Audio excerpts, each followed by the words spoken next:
Out in West Texas, the night was my friend. I lived in a little house off Highway 87, a mile from the diner where I bust tables. After closing up, I'd walk home across the prairie.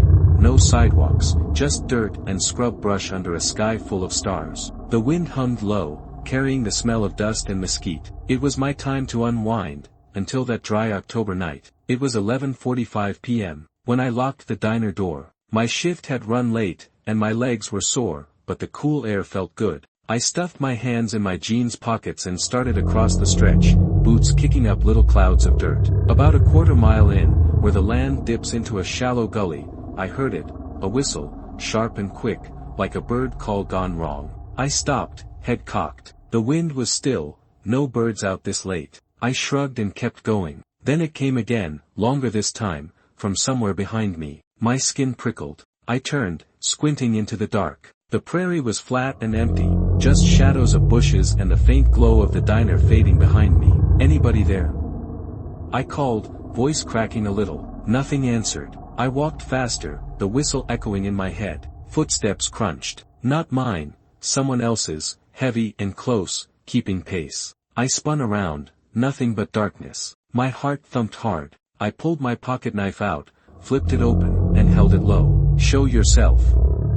I yelled. The steps stopped. I waited, breath held, knife shaking in my hand. Then they started again, faster, louder, coming straight at me. I ran, boots pounding the dirt, the gully blurring past. The steps chased me, gravel grinding under something big. I didn't look back, couldn't. My house was close, lights winking through the brush. I heard a laugh, low, rough, like sandpaper, and my legs burned as I pushed harder. I hit my porch, fumbled the key, and slammed the door shut, locking it tight. The knife clattered to the floor as I peeked through the blinds. Nothing moved outside, just the wind, picking up now. I called my brother, Ray, who's with the sheriff's office. He got there at 1 truck rattling down the road. We walked the stretch with his flashlight.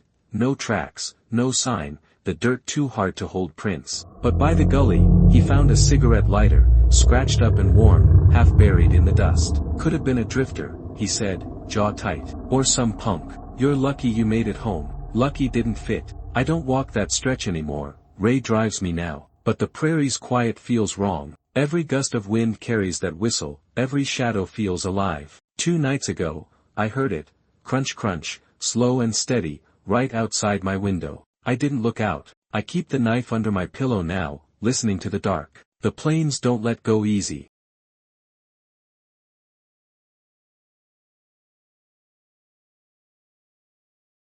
Houston nights were muggy, but I liked walking them. My job at the convenience store kept me on my feet all day, and the half-mile trek home through the subdivision cleared my mind.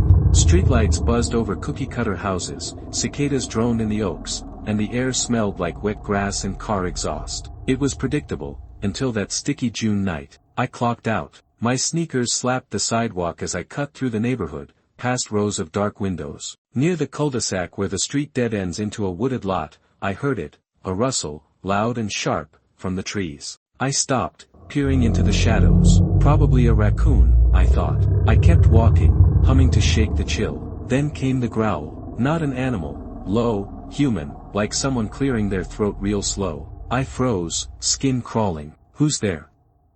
I said, pulling my phone out, thumb hovering over 911. The growl stopped. I flicked the flashlight on, swept it over the lot. Nothing but branches and trash. I laughed, nervous, and turned back to the path. It followed me. A shuffle, soft at first, then louder, boots on pavement, matching my steps. I sped up, heart racing. The shuffle kept pace, steady, like it was playing with me. I spun around, light shaking in my hand. A figure stood at the corner, under the street lamp. Tall, in a hoodie, face hidden. He didn't move, just stared. I ran, phone bouncing in my pocket, the cul-de-sac blurring past. The shuffle turned to thuds, fast, closing in.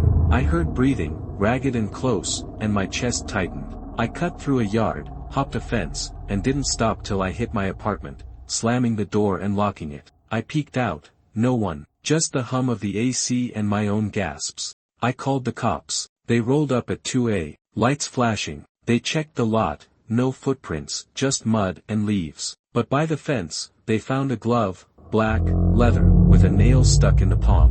Maybe a prowler, one said, shrugging. Knew the backyards, good thing you bolted. Good thing didn't cut it. I don't walk home anymore, catch a ride with a coworker. But the subdivision's different now. Every rustle, every shadow, feels like that shuffle creeping up. Last night, I heard it, thud thud, faint, outside my door. I didn't check. I keep my phone charged now, flashlight ready, waiting. The streets aren't safe anymore.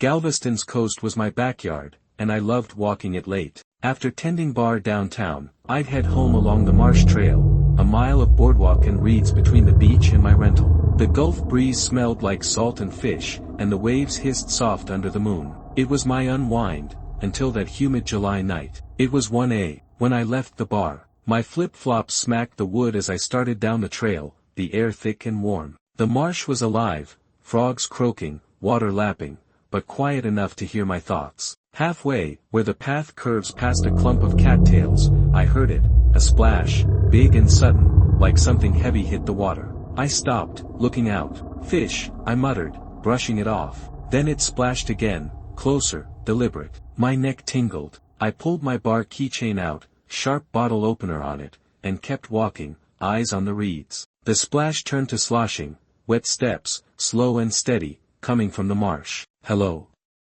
I called, voice wobbling. No answer, just the slosh, matching my pace. I sped up, boards creaking under me. The sloshing followed, faster now, like it was climbing out. I glanced back. A shape, dark and dripping, rose from the water. Not clear, just a bulk, moving wrong, hunched and slick. My stomach dropped. I ran, flip-flops slipping, the rental's porch light a speck ahead. The steps thumped behind me, wet, heavy, gaining. I heard a grunt, deep, guttural, and my legs screamed as I pushed harder. I hit my door, jammed the key in, and locked it, chest heaving. I grabbed a kitchen knife and peeked through the blinds. The trail was empty, just moonlight on the boards. The sloshing was gone. I called my friend Luis, a park ranger. He got there at 3 flashlight in hand. We checked the trail, no prints, the wood too dry to hold them. But by the cattails, he found a net, torn, tangled, with a hook still bloody. Could have been a poacher, he said, uneasy.